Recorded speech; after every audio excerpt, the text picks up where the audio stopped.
مقدر میں تھے۔ سامعین باطن کی سب سے پہلے انگریزوں کے خلاف اگر کسی نے عالم بغاوت بلند کیا تو ہمارے اکابر نے کیا۔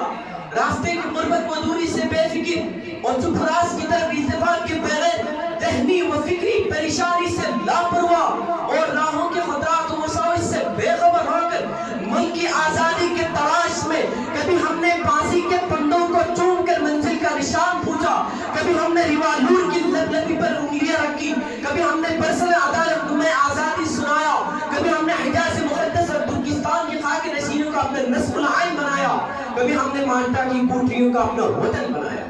سامعین دی وقار بے وقت کا خیال کرتے ہوئے اور تفصیل میں نہ جاتے ہوئے یہ بتلانا چاہتا ہوں کہ 1857 عیسوی کی انقلاب کے بعد بلاخر انگریزوں کی دھوکہ دہی کام آ گئی، مغلیہ سلطنت کا ٹمٹماتا ہوا چراغ گل ہو گیا اور بہت سے لوگ خاک اور خون میں تڑپنے لگے۔ علماء کرام کے بہت بڑی جماعت جس نے انگریزی اقتدار کی مخالفت کی تھی تحت کر دی گئی اور بہت سارے جزیرہ انڈمان میں بھیج دیے گئے اور عام مسلمانوں کو اس ملک میں عزت و آبرو کے ساتھ رہنا مشکل ہو گیا۔ اس دور انقلاب میں جن علماء نے انگریزوں کے خلاف جہاد کا اعلان کیا تھا اور میدان کارزس گرم کیا تھا، ان میں شیخ المحدثین بدل حریت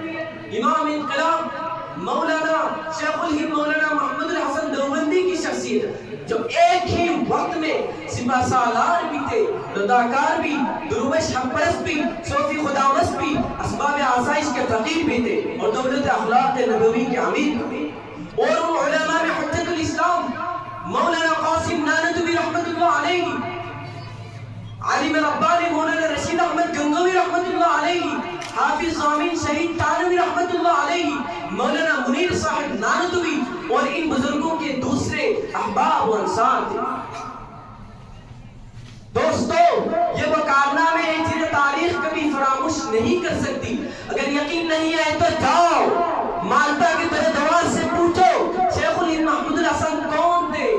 جزیرہ انڈمان اور کلا پانی سے پوچھو جعفر تانوی رحمت اللہ علیہ کون تھے، پنجاب اور بالا کوٹ کی سنگلاخ زمینوں سے پوچھو سید احمد بریلوی رحمت اللہ علیہ اور شاہ اسماعیل شہید رحمت اللہ علیہ کون تھے۔ ان درختوں اور زندہ خانوں سے پوچھو جہاں پر حق بولنے والے انسانوں کی لاشیں لٹکتی رہے، جنہوں نے دین و وطن کی خاطر اپنا سب کچھ قربان کر دیا، جنہوں نے باطل کی ہر چیلنج کو قبول کیا اور بے خوفی سے ان کا مقابلہ کیا، انہوں نے سب تو کٹا دیا مگر آزادی کے پرچم کو کبھی سرنگو نہ ہونے دیا، پورے عالم میں اپنی شرافت و شان سجا کر پرچم نصب کیا۔